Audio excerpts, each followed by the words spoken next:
भाइयों और बहनों, आज के हमारे इस वीडियो का विषय है ब्रुसेलोसिस। ब्रुसेलोसिस एक संक्रामक बीमारी है जो ब्रुसेल्ला नामक बैक्टीरिया से पशुओं में देखी जाती है। दुधारू पशुओं में इसे अलग अलग नाम से जाना जाता है, जैसे कि Malta fever, Mediterranean fever, Bang's disease, undulant fever, enzootic abortion. Brucellosis एक बहुत ही खतरनाक संक्रामक बीमारी है जो संक्रमित पशुओं के माध्यम से दूसरे जानवरों में स्प्रेड होती है। और सबसे महत्वपूर्ण है कि ब्रुसेल्ला एक ज़ूनोटिक रोग है। ज़ूनोटिक का मतलब क्या होता है? ऐसे रोग जो मनुष्य से पशुओं में और पशुओं से मनुष्य में फैलते हैं। और भी है कि जैसे ब्रुसेलोसिस जो है ना, ये पशुधन उद्योग का जो अपना लाइफ स्टॉक बिजनेस है उसका बहुत भारी आर्थिक नुकसान करता है। जैसे कि हमारे देश में इस बीमारी की वजह से, ब्रुसेलोसिस की वजह से सालाना लगभग 35 करोड़ रुपए का नुकसान होता है। इस रोग में पशुओं की प्रोडक्टिविटी कम हो जाती है, दूध उत्पादन कम हो जाता है, उनकी प्रजनन क्षमता कम होती है। इस रोग की वजह से 20 से 25% पशुओं की उत्पादन क्षमता कम होने की वजह से उन्हें फार्म से निष्कासित किया जाता है, मतलब कि फार्म से निकाला जाता है, जिसे पशुओं में कल करना भी कहते हैं। सर्वे के अनुसार ऐसा बताया जाता है कि भारत में ये बीमारी 0.13 से 43% तक दुधारू पशुओं में देखी जाती है।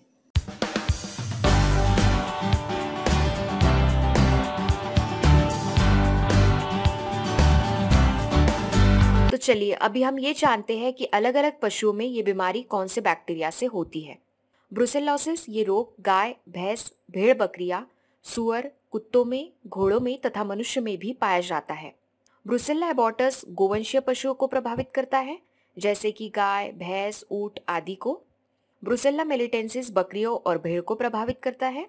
ब्रुसेल्ला सुइस सुअर को प्रभावित करता है। ब्रुसेल्ला केनिस कुत्तों को तथा ब्रुसेल्ला ओविस भेड़ को प्रभावित करता है। इनमें से ब्रुसेल्ला एबॉर्टस, ब्रुसेल्ला मेलिटेंसिस, ब्रुसेल्ला सुइस और ब्रुसेल्ला केनिस ये 4 स्पीसीज मनुष्य में इस रोग को फैला सकते हैं।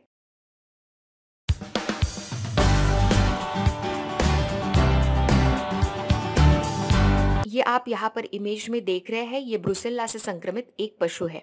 तो चलिए फिर अभी हम जानते हैं कि ये पशु दूसरे पशुओं को कैसे इन्फेक्ट करता है।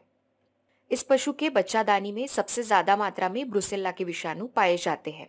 इसीलिए ये रोग ज्यादातर जो पशु सेक्सुअली मैच्योर है या प्रेग्नेंट है उनमें देखा जाता है। इस संक्रमित पशु का गर्भपात होता है या बयान होता है तो पहले 10 दिन ये पशु सबसे ज्यादा मात्रा में जीवाणु फेंकते हैं। संक्रमित पशुओं के जेर को चाटने से ये रोग दूसरे जानवरों में फैलता है। संक्रमित पशुओं के भ्रूण और योनि स्राव के संपर्क में आने वाले पशुओं में भी ये रोग फैलता है। संक्रमित नवजात शिशु को चाटने से ये बीमारी दूसरे जानवरों में फैलती है। संक्रमित गाय और भैंस ने जिस बच्चे को जन्म दिया है उनमें बचपन से ही ये रोग होता है, क्योंकि इस संक्रमित पशु के दूध में बैक्टीरिया आ रहे हैं। इस दूध को बच्चा पिएगा और संक्रमण का शिकार होगा। जैसे कि हमने आपको पहले भी बताया है, इनकी फेवरेट जगह है बच्चादानी। ठीक उसी प्रकार से इनकी दूसरी फेवरेट जगह है थन। थनों में मतलब के दूध में इस जीवाणु की संख्या ज्यादा पाई जाती है। संक्रमित पशुओं के दूध तथा दुग्धजन्य पदार्थ के सेवन से ये रोग मनुष्य में भी फैलता है। इसीलिए हमें कभी भी दूध को गर्म कर ही उपयोग में लाना चाहिए। दूध अगर पास्चराइज है, मतलब कि अच्छे से उबाल कर ले रहे हैं, तो फिर डरने की कोई जरूरत नहीं है। संक्रमित पशुओं के किसी भी प्रकार के स्राव से दूषित घास या पानी भी संक्रमण का एक स्रोत है। ब्रुसेल्ला से संक्रमित सांड अगर किसी गाय की गर्भधारणा करता है तो वो गाय भी ब्रुसेल्ला से इन्फेक्टेड होगी और उसे होने वाला बच्चा भी। इसीलिए हम पशुपालकों को कृत्रिम गर्भाधान का ही संदेश देते हैं। आपके गांव में ये जो सांड रखे हैं या आपके एरिया में किसी बड़े पशुपालक ने जो सांड रखा है, उनसे एक बार पूछना कि क्या इनका ब्रुसेल्ला का टेस्ट हुआ है। कितने सालों में वो पशुपालक इस सांड का टेस्ट करवाते हैं। पशु डॉक्टर्स हो या पशुपालक, इनमें भी इस रोग का संक्रमण इस संक्रमित पशु से हो सकता है। आपके पशु को टीका लगाते समय इन्हें ये निडल प्रिक हो जाती है या शरीर पर कई जख्म है तो वहां से भी ये बैक्टीरिया हमारे शरीर में एंट्री कर सकता है। संशोधन के दौरान ऐसा देखा गया कि पीने के पानी से ये संक्रमण ज्यादा फैलता है। फार्म पर पानी पीने की सुविधा एक ही जगह पर होती है, सभी पशु यही पानी पीने आ रहे हैं। ऐसे में संक्रमित पशु के पानी पीने से ये पानी भी संक्रमित हो जाएगा और इन्फेक्शन का एक सोर्स बन जाएगा। ये रोग मक्खी मच्छरों द्वारा संक्रमित पशुओं को काटने पर नहीं फैलता है, मतलब आज तक तो ऐसा कोई रिपोर्ट नहीं मिला है।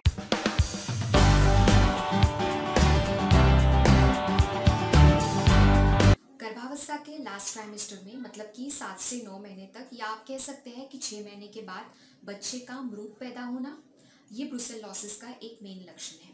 ब्रुसेलोसिस से ग्रसित हर पशु में ये लक्षण दिखाई देगा ऐसा तो नहीं है, पर लगभग 30 से 80% तक केसेस में ये लक्षण दिखाई देता है। ब्रुसेल्ला से पीड़ित जो जानवर है, जो पशु है, मादा पशु, वो बहुत कमज़ोर बछड़े को जन्म देती है। ये 2 लक्षण जो है ना, मतलब आखिरी के 3 माह में पशु का एबॉर्शन होना, गर्भपात होना, और बहुत ही वीक, बहुत कमज़ोर बछड़े को जन्म देना, ये 2 लक्षण ब्रुसेलोसिस सस्पेक्ट करने के लिए काफ़ी है। मतलब ये मेन लक्षण है ब्रुसेलोसिस के। और उसके बाद क्या है, बच्चे का जन्म होने के 24 घंटे के बाद भी जेर का ना गिरना, जिसे कि रिटेंशन ऑफ प्लासेंटा कहा जाता है, ये भी एक लक्षण है ब्रुसेलोसिस का। इसके साथ साथ बाकी भी लक्षण देखे जाते हैं, जैसे कि दूध उत्पादन कम होना, गर्भपात होना, तथा नियत समय पर गर्भधारणा न होने की वजह से सामान्य स्तनपान की अवधि में परिवर्तन होना।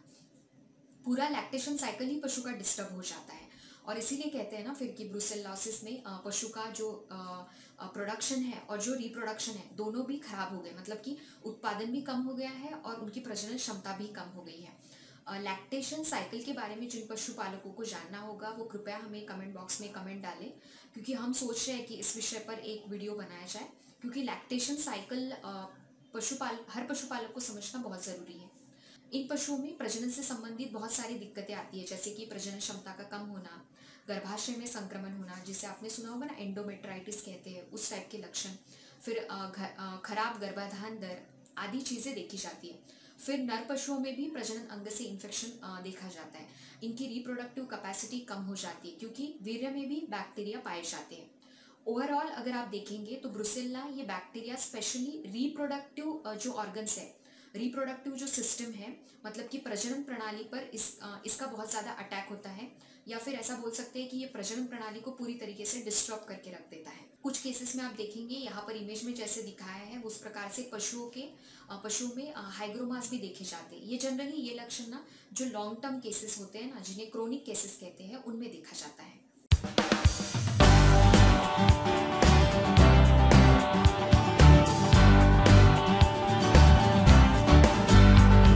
संक्रमित पशुओं ने जिन बच्चे को जन्म दिया है, इसमें जो सिम्टम्स है, जो लक्षण है या फिर संक्रमण है, ये अव्यक्त रूप में होता है। मतलब कि इस संक्रमण का पता नहीं चलता जब तक कि ये पशु गर्भवती नहीं होती है। फिर इनमें भी वही लक्षण दिखाई देंगे, एबॉर्शन, या फिर अगर उन्हें बच्चा होगा तो वो भी कमज़ोर बच्चा होगा, या फिर जेर का ना गिरना, यही सब लक्षण आपको दिखाई देंगे।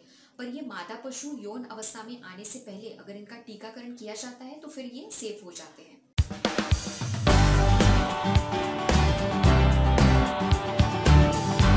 ब्रुसेल्ला का ऐसा कोई खास सीजन नहीं है, ये साल में कभी भी पाया जा सकता है। जनरली बड़े बड़े जो फार्म्स हैं ना, वहाँ पर प्रबंधन कैसे किया जाता है कि बयान फरवरी से जून जुलाई तक खत्म हो जाए। तो आपको क्या ध्यान में रखना है, जब भी आपके फार्म पर बयान का सीजन है, या फिर सीजन भी नहीं है, जब भी किसी पशु का बयान हो रहा है, तो उस टाइम पे आपको सिर्फ सतर्क रहना है।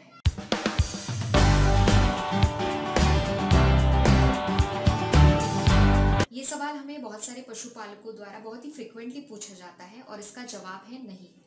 पशुओं में ब्रुसेलोसिस रोग के लिए ट्रीटमेंट की जाती है, पर इससे ब्रुसेलोसिस खत्म नहीं किया जा सकता। ट्रीटमेंट से क्या होता है, पशुओं में इस रोग के लक्षण कम हो जाते हैं। मतलब कि पशुओं में जो लक्षण है वो कभी कभी गायब भी हो सकते हैं, पर पशु संक्रमित ही रहता है। मतलब पशु अभी भी रोगग्रस्त हैं, और ऐसे जानवर ट्रीटमेंट के बाद भी बाकी जानवरों में रोग को फैला सकते हैं। ये एक कैरियर की तरह काम करते हैं। ये पशुओं में भी रोग को फैला सकते हैं, और उसके साथ साथ हम में भी, मनुष्य में भी ये रोग को फैला सकते हैं। इस ट्रीटमेंट में एंटीबायोटिक का एक लंबा कोर्स दिया जाता है। अलग अलग 2-3 एंटीबायोटिक्स को कॉम्बिनेशन में दिया जाता है। उसके साथ सपोर्टिव मेडिसिन भी इफेक्टिवली काम करते हैं।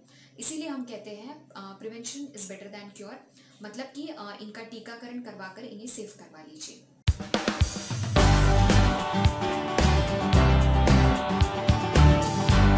सबसे पहले तो हमने अभी तक जो डिस्कस किए हैं ना लक्षण, वो आपको दिखाई देंगे, तो आप सस्पेक्ट कर सकते हैं। जैसे कि अगर आखिरी के 3 माह में उनका एबॉर्शन हो रहा है, उनका गर्भपात हो रहा है, या फिर वो बहुत ही गाय और भैंस बहुत ही कमज़ोर बछड़े को जन्म देती है, या फिर जेर नहीं गिर रहा है, तो आप इन लक्षणों से तो आप ब्रुसेल्ला के लिए सस्पेक्ट कर सकते हैं। पर उसी के साथ साथ कंफर्मेशन के लिए आपको कुछ लैब टेस्ट भी करवाने ही पड़ेंगे। तो इनके डायग्नोसिस के लिए कौन से लैब टेस्ट किए जाते हैं? सैट मतलब कि सीरम एग्लूटिनेशन टेस्ट, फिर rose bengal plate test, milk ring test, ELISA किया जाता है, पीसीआर किया जाता है, कॉम्प्लीमेंट फिक्सेशन टेस्ट और बुर्सेलिन टेस्ट किए जाते हैं।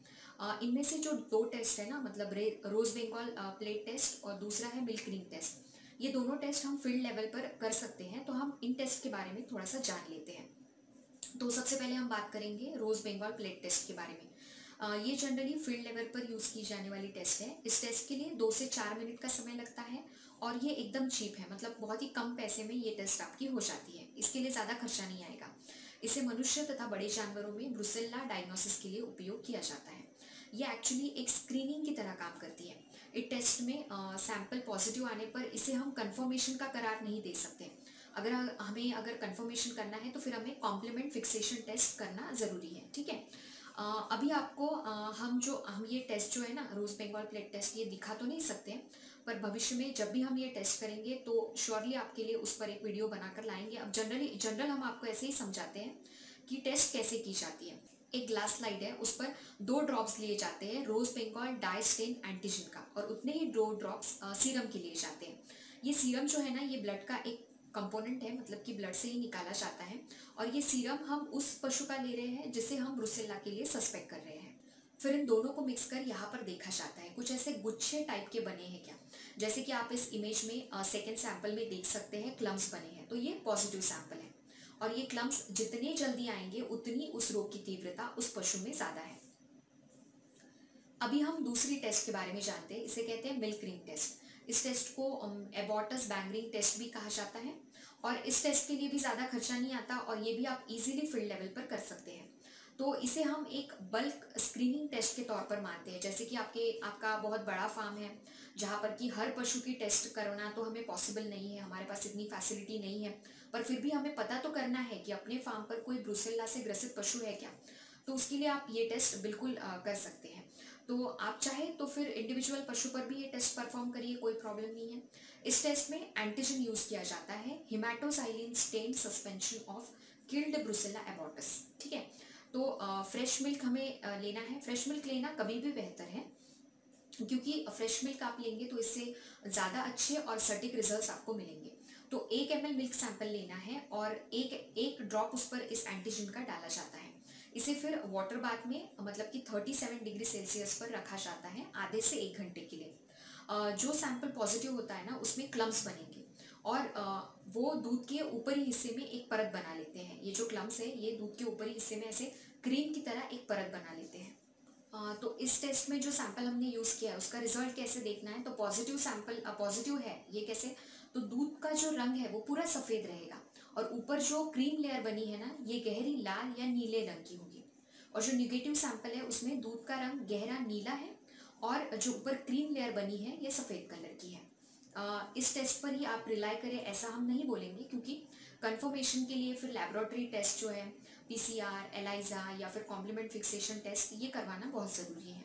पर ये एक बल्क लेवल पे पता करने के लिए आप यूज़ कर सकते हैं। ब्रुसेल्ला इस रोग को आपके फार्म पर आने से कैसे रोका जा सकता है, इस विषय को अगर समझना है तो पार्ट 2 वीडियो ज़रूर देखिए। उसका लिंक हम नीचे डिस्क्रिप्शन बॉक्स में दे रहे हैं। एक्चुअली ये ना एक बहुत ही बड़ा टॉपिक है, इसलिए इस पर हमने सेपरेट वीडियो बनाया है, उसे देखना ना भूलें। हम आशा करते हैं आप सभी को ये विषय समझ में आया है। अगर आपको इस विषय से संबंधित या पशुपालन से संबंधित कुछ भी सवाल हैं तो हमें कमेंट बॉक्स में ज़रूर पूछें। ये चैनल वेटरनरी डॉक्टर्स द्वारा चलाया जाता है। हम हर हफ्ते सोमवार रात 8 बजे आते हैं पशुपालन से संबंधित एक नए विषय के साथ। इसीलिए चैनल को सब्सक्राइब करना ना भूलें। आप और आपके पशु स्वस्थ रहें। आपका दिन शुभ हो।